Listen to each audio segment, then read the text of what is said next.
তাই আমার নবীজি নবুয়ত প্রাপ্তির আগে থেকেই আমার নবীজি সুন্দর চরিত্রের একজন মানুষ। যত কোয়ালিটি আছে একটা মানুষের ভিতরে সব দিক থেকে আমার নবীজি হলেন 100 কোয়ালিটি পূর্ণ একজন মানুষ ছিলেন। আমার ভাই আমার বাবাজিরা, আরবের লোকগুলো চলে আসলো। আসার পরে নবীজি আমার ডাক দিয়ে বললেন, ও আরবের লোকেরা শোনো, ও আরবের লোকেরা, আমি যদি বলি আমি আব্দুল্লাহর বেটা মুহাম্মদ, যদি বলি ও যে দূরে পাহাড় দেখা যায়, উঁচু পাহাড়, ওই পাহাড়ের অপরের প্রান্তে শত্রুরা আছে, তোমাদেরকে ক্ষতি করতে পারে, তোমাদেরকে নিহত করতে পারে, তোমরা মানবা কিনা? আরবের মানুষগুলো সবাই এক বাক্যে বলে উঠলো, অবশ্যই অবশ্যই মানবো, কারণ তোমাকে আমরা বিশ্বাস করি, তোমাকে আমরা বিশ্বাস করি। এই কথা বলার পর আমার নবীজি সাল্লাল্লাহু আলাইহি ওয়াসাল্লাম এবার একটু আশ্বস্ত হলেন। আমার নবীজি সাল্লাল্লাহু আলাইহি ওয়াসাল্লাম একটু চিন্তা করলেন, এখন যদি এদেরকে দ্বীনের দাওয়াত দেওয়া যায়, এরা মনে হয় আমার দ্বীনের দাওয়াতকে কবুল করবে। নবীজি এই সুযোগটা হাতছাড়া করলেন না। নবীজি এবার ডাক দিয়ে বললেন, ও আরবের লোক সকল, ও আরবের লোক সকল শোনো, ইয়া আইয়ুহান নাস কুলু লা ইলাহা ইল্লাল্লাহু তুফলিহুন।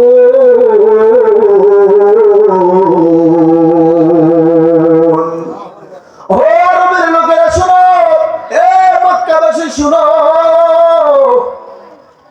ও দুনিয়ার মানুষ শোনো, তোমরা সকলে আমি নবীকে স্বীকার করে নাও, এক আল্লাহর একাত্মবাদী বিশ্বাসী হও, একজন আল্লাহ আছে এটা তোমরা স্বীকার করে নাও, তোমরা সফল কাম হয়ে যাবে।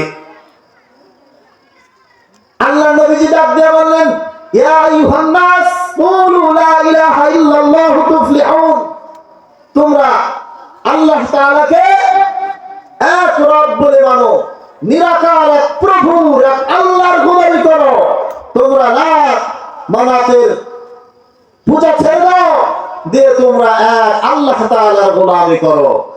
যখন এই কথা বলছে, তখন এবার আবু লাহাব, এই আবু লাহাবের নাম আসলে আবু লাহাব না। আবু লাহাবের আসল নাম কি?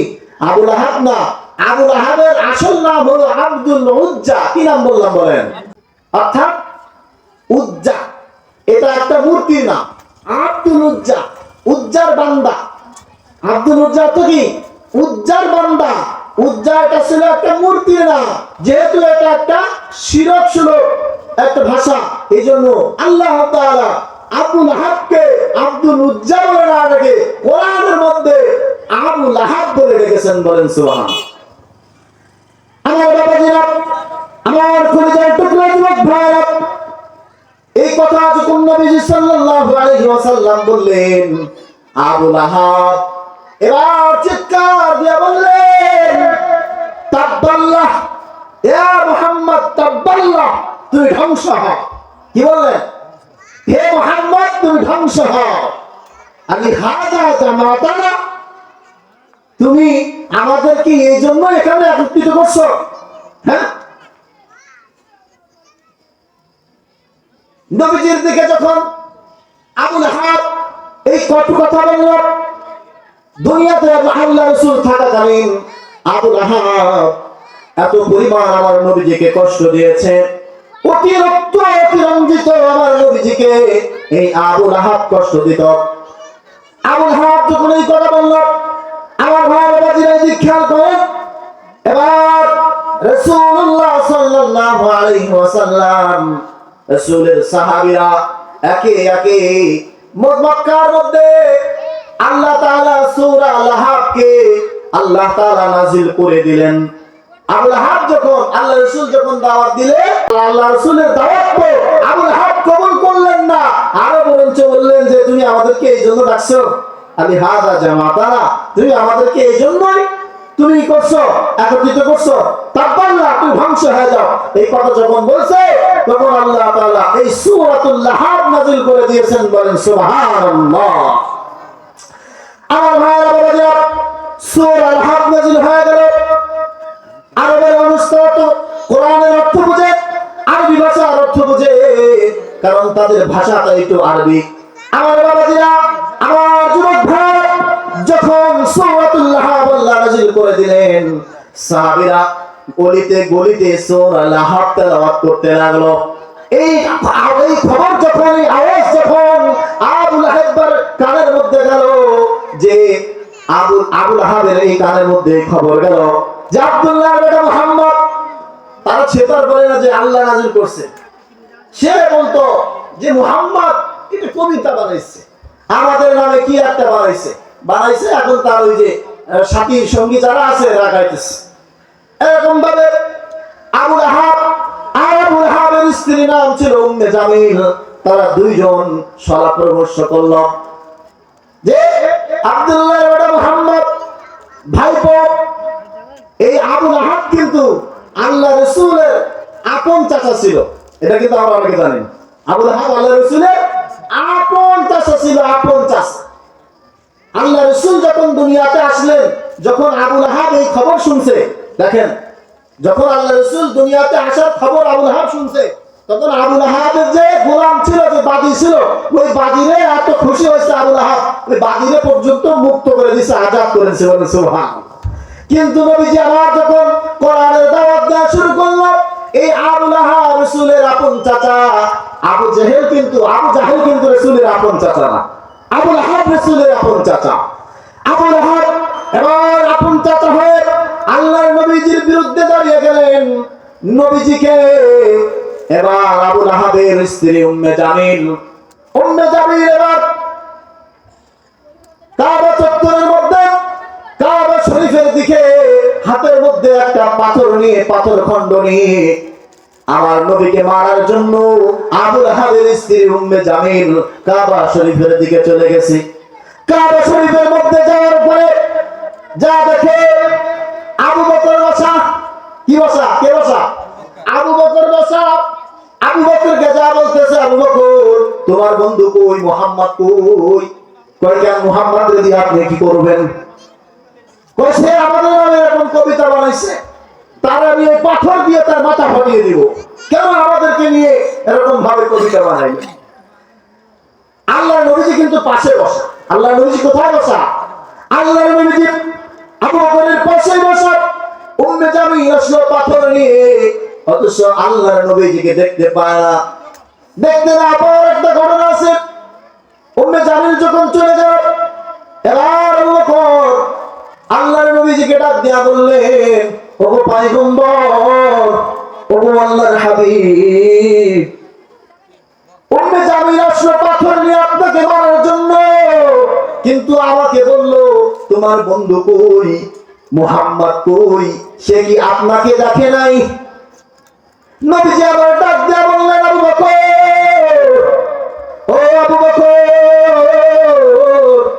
উম্মে জামিল যখন আমাকে মারার জন্য হাতের মধ্যে পাথর নিয়ে আসছিল, পাথর, উম্মে জামিলের মধ্যে আর আমার মাঝখানে, দুইজনের মাঝখানে আল্লাহ তাআলা কুদরতি ভাবে পর্দা দিয়ে দিয়েছিল। বলেন না সুবহানাল্লাহ। এই জন্য হেফাজত করেন কে? হেফাজত করেন মালিক কে? একমাত্র কেবলমাত্র আল্লাহ। আর এখান থেকে আরেকটা সবক হলো, আপনি একা একা দিন পালন করবেন, ধর্ম পালন করবেন, ধর্ম প্রচার করবেন না, চুপচাপ থাকবেন, আপনার উপরে বিপদ আপদ আসবে না। কিন্তু যখনই কোরআনের কথাগুলো প্রচার করতে যাবেন, যখনই মাঠে ময়দানে আমরা কথা বলবো, তখনই আমাদের বিপক্ষে একদল লোক তারা দাঁড়িয়ে যাবে আর উলামাকে জেলে দেওয়ার জন্য। কথা বলেন ঠিক কিনা? আজকে বাংলাদেশের করুণ চিত্র হলো, দুঃখজনক বিষয় হলো সত্য, যারা চোর গুন্ডা এরা বাইরে বুক ফুলায়া ঘুরা বেড়ায়, আর জেলখানা আজকে হয়ে গেছে আমাদের মতো আলেমদের জন্য, নির্দোষ নিরপরাধ মানুষের জন্য আজকে জেলখানা হয়ে গেছে। কিন্তু জেলখানা মূলত সরকার বানিয়েছিলেন চোর গুন্ডা ডাকাত বদমাশদের জন্য, লুচ্চাদের জন্য। আজকে সেই জেলখানা বানা হচ্ছে নিষ্পাপ নিরপরাধ আলেমদের দিয়ে কথা বলেন ঠিক কিনা? এই জন্য মুসলমান আমরা এই জন্য ভয় পাই না। আমাদের ছোট্ট একজন বক্তা আছে, মুফতি রফিকুল ইসলাম মাদানী ভাই, দেখতে ছোট হলেও এলেম অনেক বেশি, এলেম আছে। রফিকুল ইসলাম মাদানী বলেছিল, যদি আমার বাবা কোরআন মানে আমি আমার বাবাকে মানি।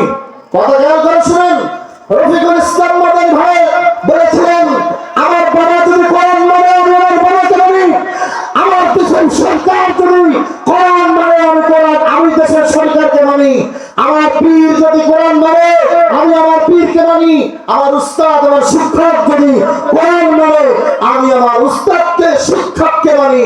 আমি যদি দেখি আমার দেশের সরকার আমার কোরআনকে মানে আমি আমার দেশের সরকারকে মানি না। কথা বলেন ঠিক কিনা?